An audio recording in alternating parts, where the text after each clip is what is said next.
Hello everyone, good morning. कैसे हैं आप सब लोग। तो यार काफी दिनों से एक क्वेरी आ रही है कि सर हमें चैप्टर्स का सीक्वेंस बता दो कि हम रिवाइज किस तरीके से करें, क्योंकि कहीं ना कहीं अगर सीबीएसई ने अपनी डेट्स अगर रिलीज कर दी है तो जेई मेन भी अप्रैल या मई में हो ही जाएगा। ठीक है। और अभी तो इस तरह की खबर भी आई है कि जेई मेन इस बार सिर्फ 2 ही अटेम्प्ट कराने वाला है। तो अब थोड़ा सा और ये ऐसा हो गया है कि अब अपने को थोड़ा सा और ज्यादा ध्यान देना पड़ेगा, क्योंकि अगर अभी ध्यान नहीं दिया, पहले तो 4 अटेम्प्ट होते थे, चलो एक खराब हो गया, 2 खराब हो गए, तीसरे पे आते आते बच्चे थोड़ा सिंसियर हो जाते हैं। ठीक है, अब तो क्या है, 2 ही हैं, तो पहला अटेम्प्ट और दूसरा अटेम्प्ट। ओके, बात आ गई समझ में। तो ये है। तो अब इसमें क्या है कि अगर आप चैप्टर के सीक्वेंस की बात करो तो देखो यार, पढ़ना तो आपको सब कुछ पड़ेगा। ऑन एन एवरेज 30 चैप्टर के करीबन करीबन होते हैं। अगर आप एक एक चैप्टर को काउंट करो, जैसे टेंजेंट, नॉर्मल, इन सबको मिला लो, तो ऑन एन एवरेज 30 चैप्टर के आसपास जेई मेन में बैठ जाते हैं। अब पढ़ना तो आपको सब कुछ है, क्योंकि 25 क्वेश्चन सॉल्व करने हैं और हर क्वेश्चन से आने की प्रोबेबिलिटी इक्वल होती है। ठीक है, तो सारे ही चैप्टर इंपॉर्टेंट हैं, लेकिन अपने को इन्हें किस तरीके से अरेंज करना है जिससे कि आपका जो टाइम है और उसके रिस्पेक्ट में जो चैप्टर्स हैं वो कम समय में ज्यादा से ज्यादा हो जाए। इससे क्या होगा, आपका साइकोलॉजी जो है वो पॉजिटिव की तरफ शिफ्ट हो जाएगा कि हाँ, मैंने कम से कम समय में ज्यादा से ज्यादा चैप्टर कर लिए। तो अब मैं सीधा आ जाता हूं चैप्टर्स की तरफ कि आपको कौन कौन से चैप्टर्स करने चाहिए। ये डिपेंड करेगा आप पे। हो सकता है आपको कोई चैप्टर ज्यादा आसान लगता हो, कोई डिफिकल्ट लगता हो। तो इसका जो मेन की पॉइंट है बच्चों वो ये है कि आपको जो अरेंजमेंट करना है चैप्टर्स का, आप एक लिस्ट तैयार करो। ठीक है, और लिस्ट आपको किस तरीके से बनानी है, इजी चैप्टर से, यहां से इजी से स्टार्ट करना और डिफिकल्ट की तरफ जाना है। क्लियर। तो आपके अकॉर्डिंग जो इजी चैप्टर्स हैं सबसे पहले आप उन्हें लिखो, फिर जो इजी, फिर मॉडरेट, फिर डिफिकल्ट। ठीक है, तो इजी चैप्टर में क्या होगा, जब आप इजी चैप्टर्स को करोगे तो इजी चैप्टर्स है तो मतलब कोई चैप्टर ऐसा हो सकता है कि आप एक दिन में खत्म कर दो, कोई चैप्टर हो सकता है आप 2 दिन में खत्म कर दो। तो इससे क्या होगा कि मान लीजिए आपके इजी चैप्टर्स हैं, आपने 1 मंथ के अंदर करीबन करीबन 8 चैप्टर्स कर लिए। एक एग्जांपल लेके चल रहा हूं मैं, ठीक है, जो कि इजी थे। और वहीं पे अब मतलब क्या हो गया, करीबन करीबन आप 8 क्वेश्चन करने के लायक हो गए जेईई मेन के अंदर। वहीं पे अगर आपने डिफिकल्ट चैप्टर्स ले लिए जो कि आपको बहुत डिफिकल्ट लगते थे, जैसे कि कॉम्प्लेक्स नंबर हो गया, जैसे कि प्रोबेबिलिटी हो गया कोई, ठीक है ना, मान लेते हैं, तो अगर उन्हें आपने किया तो आपने देखा कि आप 3 चैप्टर्स ही कर पाए हो सिर्फ। क्लियर। तो आपने देखा कि आपने सिर्फ 1 महीने में 3 चैप्टर किए, डिफिकल्ट ले लिए, तो उससे क्या होगा, आपके सिर्फ 3 ही क्वेश्चन आने की प्रोबेबिलिटी है। तो मतलब यहां पे आपने 1 महीने में 12 क्वेश्चन स्कोर किए, यहां पे आपने 8 क्वेश्चन यानी 8 into 4 32 मार्क्स का कर लिया। क्लियर। तो अब इससे क्या होगा, जब आप 1 महीने में 32 मार्क्स का या उससे ज्यादा मार्क्स का कर लोगे प्रिपरेशन, तो आपका क्या होगा, एक साइकोलॉजी बिल्ड हो जाएगा कि हाँ यार, अब मेरा थोड़ा सा और बचा हुआ है, मैं बड़े आराम से कर सकता हूं। तो सबसे पहले इजी से स्टार्ट करो, फिर डिफिकल्ट की तरफ जाओ।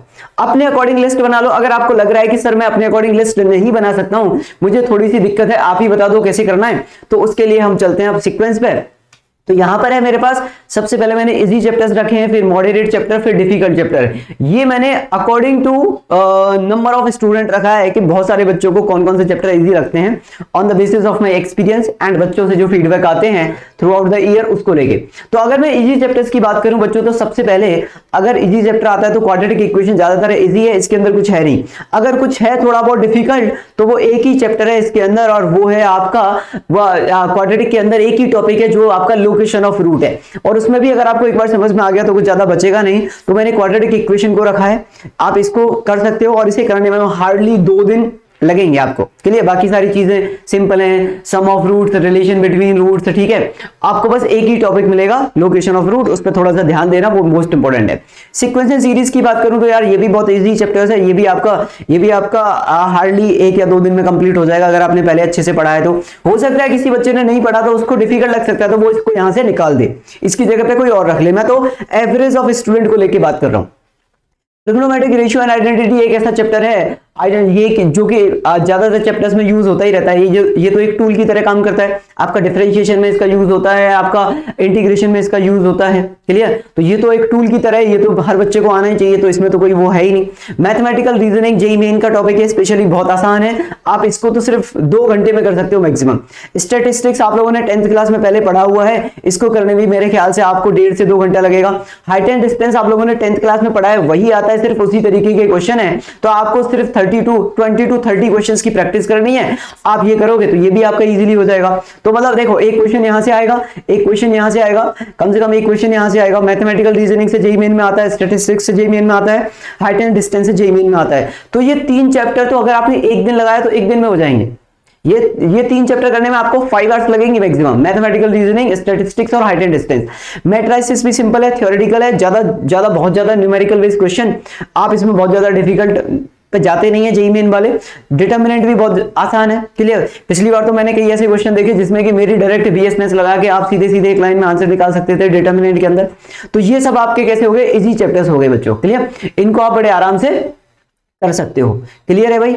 अगर हम बात करें यहाँ पे, तो अब आप इसमें थोड़ा बहुत चेंज करना चाहो तो कर सकते हो। अब देखो ये कितने चैप्टर हो गए, 1 2 3 4 5 6 7 8। अगर एक से एक क्वेश्चन आया तो 8 क्वेश्चन तो आपके यहीं से आ गए, क्लियर। मैं तो ऑन एन एवरेज लेके चल रहा हूं, 8 क्वेश्चन यहां से आ गए। अगर आपने इसे 4 से मल्टीप्लाई किया तो 32 मार्क्स आ गए आपके, चलिए। इजी चैप्टर्स इन्हें करने में कितना समय लगेगा आपका, अब नंबर ऑफ आवर्स के हिसाब से काम चल रहा है यहाँ पे, ठीक है। तो 5 आवर्स इसमें मान लो आप मैक्सिमम, ठीक है ना, क्योंकि 1 आवर अगर आप लोकेशन ऑफ रूट को देते हो 1.5 आवर, और बाकी का टाइम बाकी के क्वाड्रेटिक इक्वेशन को दे दो। सीक्वेंस सीरीज यार थोड़ा सा लेंथी सा है, लेकिन आपको इसमें समय लगेगा तो वो स्पेशल सीरीज में लगेगा। बाकी की एपी जीपी एचपी वगैरह तो बहुत आसान है, क्लियर। अगर हम ट्रिग्नोमेट्री की बात करें तो इसको आप धीरे धीरे पढ़ते रहो, डेली 1 घंटा आधे घंटा इसकी तो डेली प्रैक्टिस करो। ये तो ऐसा है कि इसको आप डेली बेसिस पे रख लोगे। इसके मैं 10 क्वेश्चंस डेली बेसिस पे करने वाला हूं, क्योंकि ट्रिग्नोमेट्रिक रेशियो एंड आइडेंटिटी एक ऐसा चैप्टर है जिसमें मैनिपुलेशन बहुत ज्यादा आता है। तो अगर आपको मैनिपुलेशन आता है और ये आएगा प्रैक्टिस से, क्लियर, तो इसमें कॉन्टिन्यूस प्रैक्टिस चाहिए। तो हर दिन किसी दिन 10 कर लिए, फिर 2 दिन छोड़ के 10 कर लिए। अगर आपके पास 100 क्वेश्चन की एक लिस्ट है, मान लीजिए ट्रिग्नोमेट्रिक रेशियो एंड आइडेंटिटी की, तो आप इसको डिवाइड कर लो। क्लास नोट्स पढ़ने के बाद इसको डिवाइड कर लो कि मैं इसमें से डेली 5 क्वेश्चन 10 क्वेश्चन करूंगा, ठीक है। मैं 20 से 25 मिनट लगाने वाला हूं। इससे क्या है, आपका मैनिपुलेशन अगर आप डेली करते रहोगे ना, तो वो माइंड में रहेगा कि किस तरीके से इसको मैनिपुलेट करना है। बाकी यार इसमें मैंने आपको बताई थी, हार्डली तीनों चैप्टर्स करने में 5-6 घंटे लगेंगे आपको मुश्किल से। मैट्रिसेस में आप मान लो आपको 6 से 8 घंटे लगेंगे इसमें, और डिटरमिनेंट में भी आप 6 से 8 घंटे मान लो अगर आपने पढ़ा है तो ये तो बड़े आराम से हो जाएगा आपका। 10 से 15 दिन में हो जाएगा ये तो कंप्लीट, अपने अकॉर्डिंग, अपनी स्ट्रेंथ के अकॉर्डिंग, क्लियर। फिर अगर हम आते हैं मॉडरेट चैप्टर्स पर, तो मॉडरेट चैप्टर्स में जैसे फंक्शन है, अब इसको आप या तो डिफिकल्ट समझो या मॉडरेट समझो, लेकिन ये आपको करना ही पड़ेगा बच्चों, आपकी मर्जी। अब आप इसको कुछ भी समझ लो, मॉडरेट समझ लो, डिफिकल्ट समझ लो, इजी समझ लो, लेकिन ये आपको करना ही पड़ेगा, क्योंकि ये कई चैप्टर्स का बेस है फंक्शन जो है। अगर आप ज्यादा नहीं कर सकते तो ग्राफ वगैरह का आइडिया ले लो, डोमेन रेंज का आइडिया ले लो, पीरियोडिक फंक्शन ले लो, कॉम्पोजिट फंक्शन ले लो। कॉम्पोजिट थोड़ा सा डिफिकल्ट पड़ता है इसके अंदर, ठीक है, 1 1 on 2 ये सारी चीजें। तो ये तो यार मस्ट है, इसको तो आपको करना ही पड़ेगा। जेईई मेन में क्वेश्चन आता है वो अलग बात हो गई, ठीक है, वो तो आता ही आता है। लेकिन अगर आपको इसके ग्राफ में बोलता हूं बच्चों, ग्राफ आपके लिए मस्त बोलूंगा मैं यहाँ पे यार। ग्राफ आप इसके सारे ग्राफ पढ़ लेना, बेशक आपको इसके अंदर 2 घंटे लग जाएं। अगर आपने ग्राफ पढ़ लिए तो लिमिट, कंटिन्यूटी, डिफरेंशिएबिलिटी के बहुत सारे क्वेश्चन आप इजीली कर पाओगे, ग्राफ का आइडिया हो गया तो। और कई बार क्वेश्चन इजी भी हो जाता है, आपने पूरा क्वेश्चन सॉल्व किया, ग्राफ बनाया, फटाफट से चेक किया डिफरेंशिएबिलिटी आएगी नहीं आएगी, नंबर ऑफ। अब जेईई में एक क्वेश्चन बड़ा आता है कि बताइए कि number of points of non differentiable कितने होंगे। ये तो जेईई एडवांस का भी फेवरेट है। तो इस तरह की चीजें हैं। तो greatest integer, fractional part, signum function, periodic function, ये सारी चीजें आपको आएंगी भाई। तो ये मस्त है यार, इसके लिए मैं बोलूंगा आपको समय लगाना है, इसको जल्दी से जल्दी खत्म करिए आप फंक्शन वाले चैप्टर को, ठीक है। अब फंक्शन अगर आपका हो गया, आईटीएफ भी आपका करना पड़ेगा, आईटीएफ आसान है, ठीक है ना। लिमिट अगर आपका फंक्शन आ गया और आपको एक बार लिमिट आ गया, तो लिमिट आते ही कॉन्टिन्यूटी एंड डिफरेंशिएबिलिटी इजी हो जाएंगे, क्योंकि लिमिट के ही तो एप्लीकेशन है। सिर्फ इसमें क्या है, एक फॉर्मूला एक्स्ट्रा आ जाता है, एक फॉर्मूला एक्स्ट्रा जुड़ रहा है ना सिर्फ। कंटिन्यूटी तो क्या होता है, फंक्शनल वैल्यू को और इक्वल करना होता है लिमिट के। इसकी थ्योरम्स इंपॉर्टेंट है, आपको इसकी थ्योरम्स पढ़नी है, इसकी भी आपको थ्योरम्स पढ़नी है। ये थ्योरम्स जेईई एडवांस के पॉइंट ऑफ व्यू से काफी इंपॉर्टेंट होती हैं, ठीक है। और कई बार जेईई मेन में भी सीधे सीधे क्वेश्चन आ जाता है, जैसे कि आपने देखा होगा ग्रेटेस्ट इंटीजर दे दिया, फिर cos ऑफ 2x + 1 π/2 दे दिया, इस तरीके का क्वेश्चन, ठीक है। तो आपको इसका क्या है, थ्योरम्स भी पढ़नी है। डिफरेंशिएशन बहुत इजी चैप्टर्स है मेरे ख्याल से, ये मुझे इजी में रखना चाहिए, लेकिन मैंने यहाँ पे इसलिए रखा है इस कैटेगरी में क्योंकि ये एक ही सीक्वेंस में है। आपको ऐसा नहीं करना कि आज आपने लिमिट कर लिया फिर 10 दिन बाद आप कंटिन्यूटी करोगे। लिमिट, कंटिन्यूटी, डिफरेंशिएबिलिटी एक ही बार में खत्म कर दो, चलिए, क्योंकि ये तीनों एक जैसे हैं। ओके, तो ये हो गया। उसके बाद डिफरेंशिएशन हो गया आपका। टेंजेंट एंड नॉर्मल बहुत इजी है यार, ठीक है, बहुत आसान है। अगर आपने सर्कल वगैरह पढ़े हैं तो कुछ क्वेश्चंस तो वैसे ही हो जाता है, और इसमें तो कुछ है ही नहीं। ठीक है, इसमें क्या है, अगर 3 डिग्री का है, 4 डिग्री का या कोई भी कर्व है, उस पर आपको टेंजेंट नॉर्मल निकालना है, तो छोटी छोटी सी कुछ चीजें हैं, जैसे कि पैरामेट्रिक पॉइंट आपको देखने हैं। ठीक है, उसके बाद आपको parametric point angle between the tangent देखना है, तो इस तरह की चीजें रहेंगी। ठीक है, length of tangent, length of sub tangent, वो चारों length, normal and sub normal का लेंथ वगैरह। Rate measure is a very easy chapter. आप बोलोगे सर आपने यहाँ क्यों रखा मॉडरेट में? मॉडरेट में मैंने इसलिए रखा है क्योंकि एक ही सीक्वेंस में करना है आपको। टेंजेंट नॉर्मल खत्म करो, रेट मेजर खत्म करो, clear. Straight line, circle and parabola, ये तीनों आपको करने हैं। ठीक है, ये तीनों मोस्ट इंपॉर्टेंट है। स्ट्रेट लाइन हो गया, सर्कल हो गया, पैराबोला। अगर आपने स्ट्रेट लाइन और सर्कल कर लिया, और अगर आपने मेरे नोट से पढ़ा है, तो मैंने सर्कल में ही आपको पैराबोला, एलिप्स और हाइपरबोला के कुछ कॉमन रिजल्ट बता दिए थे, क्लियर। तो वहां से तो आपका एलिप्स और हाइपरबोला और पैराबोला के तीनों रिजल्ट आप, क्योंकि वो सब सेम होते हैं। Equation of tangent at if a point is given on the curve, ठीक है, chord bisected at point P, pair of tangent, clear, ये सब चीजें, ये हो गया।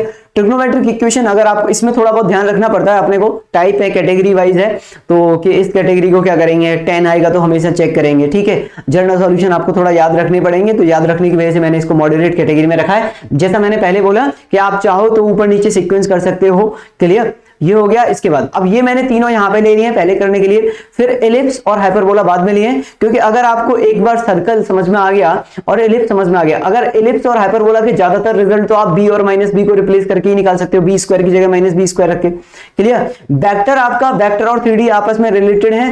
वेक्टर थोड़ा इजी सा होता है, कई बच्चों को 3D थोड़ा डिफिकल्ट लगता है, लेकिन ये भी आसान है अगर आप स्ट्रेट लाइन और वेक्टर को ऐड करके देखोगे तो, इस वाले चैप्टर को भी, क्लियर। तो ये भी आपको थोड़ा सा आसानी लगेगा, ये भी ज्यादा डिफिकल्ट है नहीं, लेकिन करना तो अपने को सभी है। देखो, करना अपने को सब है, छोड़ना कुछ भी नहीं है, बस मैं तो आपको बता रहा हूं सीक्वेंस में इस तरीके से कर सकते हो, क्लियर, ये हो गया। अब हम बात करते हैं आगे की तरफ चलते हैं। डिफिकल्ट चैप्टर्स में आते हैं, तो डिफिकल्ट चैप्टर्स में सबसे पहले मैंने इंटीग्रल रखा है। इंटीग्रल मैंने इसलिए रखा है क्योंकि इसमें बहुत सारी कैटेगरीज हैं, क्लियर, बहुत सारी कैटेगरीज वाइज है ये इंटीग्रल, और ये काफी बड़ा भी है, क्लियर। तो इसको थोड़ा डिफिकल्ट लगा है क्योंकि इसको रिवाइज करने में टाइम लग सकता है, और इसमें भी मैनिपुलेशन बहुत ज्यादा होता है, तो इसमें भी आपको प्रैक्टिस चाहिए। ठीक है, जब तक प्रैक्टिस चाहिए, जब तक आपका पेपर नहीं आ जाता है उस समय तक, तो इसके बहुत सारे फॉर्मूले हैं वो आपको याद रहने ही चाहिए, और कैटेगरी वाइज याद रहना चाहिए कि अगर साइन एक्स कॉस एक्स आता है डिनोमिनेटर में, तो उसको 10 में कन्वर्ट करते हैं, अगर स्क्वायर आता है तो डिवाइड बाई कॉस स्क्वायर करते हैं ऊपर नीचे, क्लियर, इस तरीके से।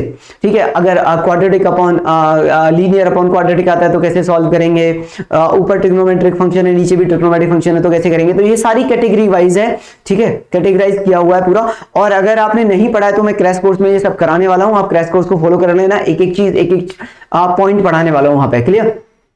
डेफिनेट इंटीग्रल थोड़ा सा आसान है, लेकिन इसमें अगर आपको प्रॉपर्टीज याद है तो एज कंपेयर टू ये इंटीग्रल से बच्चों को थोड़ा डेफिनेट इंटीग्रल थोड़ा सा आसान लगता है, लेकिन जेईई एडवांस में तो इसका बहुत डिफिकल्ट क्वेश्चन बना सकते हैं। जेईई मेन के हिसाब से तो मतलब ठीक है, ये इसमें ज्यादा दिक्कत नहीं है। अगर आपको ग्राफ वगैरह का आइडिया है और अगर आपका इंटीग्रेशन हो गया तो फिर एरिया में आपको दिक्कत नहीं आएगी बच्चों, क्लियर। अगर आपने डेफिनेट इंटीग्रल कर लिया अच्छे से, और अगर आपको फंक्शन के अंदर आपको ग्राफ पता है सब, तो फिर आपको सिर्फ ग्राफ पे पॉइंट लोकेट करना है, उसके बाद इंटीग्रल निकाल के सॉल्व कर देना है। कई बार तो आप ऐसे ही सॉल्व कर सकते हो।